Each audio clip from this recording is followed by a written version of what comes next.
Good morning students.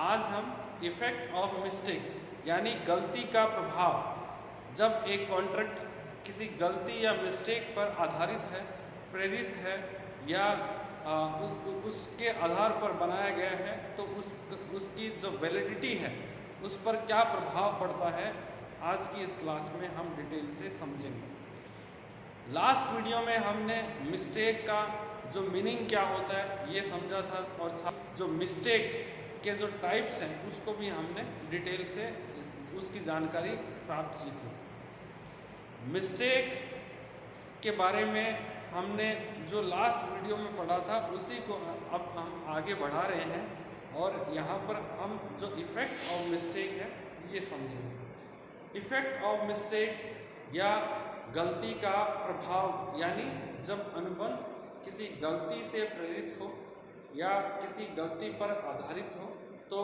उससे जो contract है उसकी वैलिडिटी पर, उसकी वैधता पर क्या प्रभाव पड़ता है, ये आज हम इस क्लास के माध्यम से जानने का प्रयास करेंगे। देखिए, जनरली यदि कोई कॉन्ट्रैक्ट मिस्टेक पर आधारित है तो हम उसे इससे उसकी जो वैलिडिटी है कॉन्ट्रैक्ट की, उस पर कोई खासा फर्क नहीं पड़ता। परंतु कुछ मिस्टेक ऐसी होती है जिनकी वजह से एक कॉन्ट्रैक्ट की वैलिडिटी पर बहुत फर्क पड़ता है।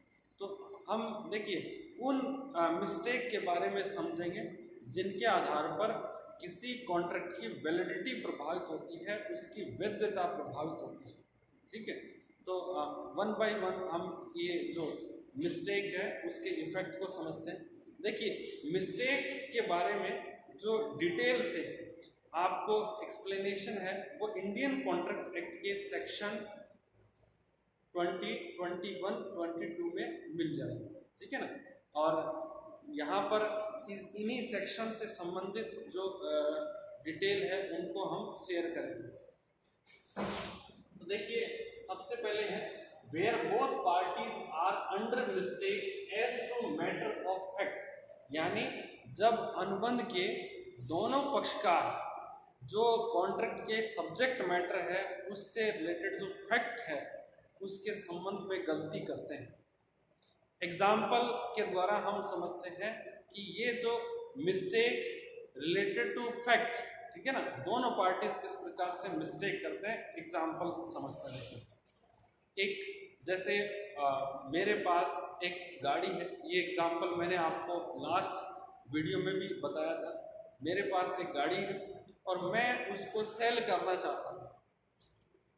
गाड़ी घर पे है और कोई जो नेबर है या रिलेटिव है उसको एक बार कहीं किसी काम से उधार मांग कर ले गया, ठीक है ना, और मैंने क्या है उसको बेचने के लिए किसी पार्टी से एक एग्रीमेंट कर लिया कि मेरे पास गाड़ी है और मैं उस गाड़ी को 10 लाख रुपए में बेचना चाहता हूँ। पार्टी ने एग्री कर लिया, परंतु जो गाड़ी घर पर खड़ी थी वो मैंने आपको बताया कि कोई नेबर है या रिलेटिव, वो उसको उधार लेके चला गया। रास्ते में उस गाड़ी का एक्सीडेंट हो गया, गाड़ी का अस्तित्व है, एकदम गाड़ी है वो समाप्त हो गई, डैमेज हो गई, बहुत बड़ा एक्सीडेंट था।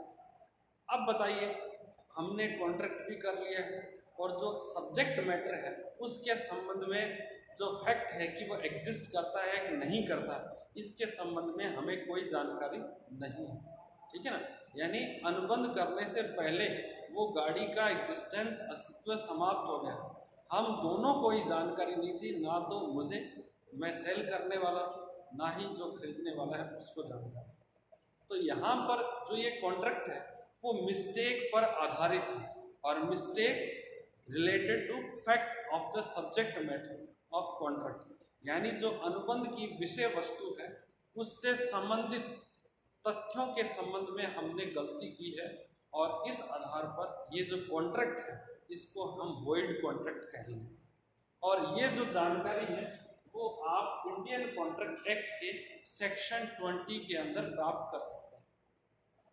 उसके बाद नेक्स्ट समझते हैं, if a contract was caused by mistake as to any law in force in India, ये सेक्शन 21 में है कि यदि कोई कॉन्ट्रैक्ट जो भारतीय कानून या इंडियन लॉ के संबंध में गलती पर आधारित है तो उसका क्या प्रभाव होता है कॉन्ट्रैक्ट पर। तो देखिए, इसका मैंने आपको एक एग्जाम्पल दिया था कि एक व्यक्ति है और वो चोरी कर रहा है, ठीक है ना, और जब वो चोरी करते हुए पकड़ा जाता है तब अपने आप को ये अपने बचाव में ये बात रखता है कि वह अनपढ़ है, पढ़ा लिखा नहीं है, तो उसे भारतीय कानून के बारे में जानकारी नहीं थी, ठीक है, कि चोरी करना एक अपराध है, और उसने किसी के कहने पर चोरी करने का एक कॉन्ट्रैक्ट किया था और उसने चोरी कर ली। तो यहाँ पर बताइए, ये जो चोरी की है क्या उसे इस आधार पर छोड़ा जा सकता है कि उसे कानून के बारे में जानकारी नहीं? आंसर इज नो, क्योंकि भारत के प्रत्येक नागरिक से ये अपेक्षा की जाती है कि उसे भारतीय कानून के बारे में जानकारी हो और वो जानकारी रखे, चाहे व्यक्ति अनपढ़ हो या पढ़ा लिखा हो। तो इस प्रकार से यदि आप किसी इंडियन लॉ के संबंध में कोई गलती करते हैं या उसकी अज्ञानता के कारण कोई कॉन्ट्रैक्ट करते हैं, उस कॉन्ट्रैक्ट को हम वॉइड डिक्लेयर नहीं करवा सकते। तो इसलिए भारतीय लॉ या इंडियन लॉ के संबंध में यदि कोई भी गलती पर आधारित कॉन्ट्रैक्ट है तो उसको हम वॉइड डिक्लेयर या वैध घोषित नहीं करवा सकते, ना ही उसको वॉइड मान सकते हैं। और ये जानकारी आप जो इंडियन कॉन्ट्रैक्ट एक्ट है उसके सेक्शन 21 में पढ़ सकते हैं। इसके बाद देखिए, हमने जो सेक्शन 20 के अंदर क्या दिया है वो हमने पढ़ लिया, और उसके बाद जो सेक्शन 21 में क्या है उसको हमने पढ़ लिया, और उसके बाद में पढ़ेंगे कि जो सेक्शन 22, ठीक है ना, हमने जब मिस्टेक का हेडिंग शुरू किया था तो आपको बताया था कि ये जो मिस्टेक है वो कौन कौन से एक्ट में, सॉरी, जो इंडियन कॉन्ट्रैक्ट है उसके किस सेक्शन में इसको शामिल किया गया। देखिए, ये जो पूरा मिस्टेक से रिलेटेड जानकारी है वो आपको इंडियन कॉन्ट्रैक्ट एक्ट के सेक्शन 20, 21, 22 में मिल जाएगी। अब देखिए 22 में क्या है इसको समझते हैं। If a contract was caused by one of the party to it being under a mistake as to a matter of fact। अब देखिए यहाँ पर क्या है कि यदि कोई भी पार्टी, यहाँ पर हम सिंगल पार्टी की बात कर रहे हैं, कॉन्ट्रैक्ट के अंदर दो पार्टी होती है, एक ऑफर करने वाला है, दूसरा एक्सेप्टेंस से रिलेटेड है, तो उसके बारे में हम पढ़ेंगे कि दो पार्टी में से यदि एक पार्टी ने कोई मिस्टेक की है, और मिस्टेक किससे रिलेटेड है, as to matter of fact, ठीक है ना, केवल एक के द्वारा मिस्टेक है, दूसरे के द्वारा कोई मिस्टेक नहीं है, ठीक है ना, तो उस कॉन्ट्रैक्ट को हम केवल इस आधार पर वैध घोषित नहीं करवा सकते कि किसी एक पार्टी ने उस कॉन्ट्रैक्ट के संबंध में जो मिस्टेक की है, ठीक है ना, तो दोनों में से एक पार्टी मिस्टेक दोनों कर दें तो उसको वॉइड डिक्लेयर है, लेकिन एक पार्टी ने मिस्टेक की है तो उसको हम वॉइड डिक्लेयर नहीं कर सकते, ठीक है, ये आपको ध्यान रखना है। तो ये सेक्शन है 22 में डिफाइन किया गया। इसके बाद नेक्स्ट है rectifying the contract if beyond the power of court but it can rectify the sense recorded in the contract. देखिए, ये लास्ट का पॉइंट है जहां पर ये मिस्टेक के बारे में है। यदि कोई कॉन्ट्रैक्ट मिस्टेक पर आधारित है तो कोर्ट है, न्यायालय है, वो उस कॉन्ट्रैक्ट को सही नहीं कर सकता, उसको करेक्ट नहीं कर सकता, रेक्टिफाई नहीं कर सकता, बट कोर्ट क्या कर सकता है कि जो कॉन्ट्रैक्ट का जो डाउटफुल मीनिंग होता है, कोई भी जिसके कई मीनिंग निकलते हैं, ठीक है ना, या मीनिंग उसका क्लियर नहीं है, तो कोर्ट यदि सक्षम है तो उस कॉन्ट्रैक्ट के सेंस को डिफाइन कर सकता है, रेक्टिफाई कर सकता है जो कि उस कॉन्ट्रैक्ट में लिखा गया है, ठीक है। कोर्ट है उसके पास ये अधिकार नहीं कि किसी भी कॉन्ट्रैक्ट को वो रेक्टिफाई कर सके यदि वो मिस्टेक पर आधारित है। मिस्टेक पर आधारित कॉन्ट्रैक्ट है तो वो एक प्रकार से मिस्टेक पर आधारित ही माना जाएगा। कोर्ट के पास इतना शक्ति नहीं है, पावर नहीं है, राइट नहीं कि उसको ठीक कर पाए।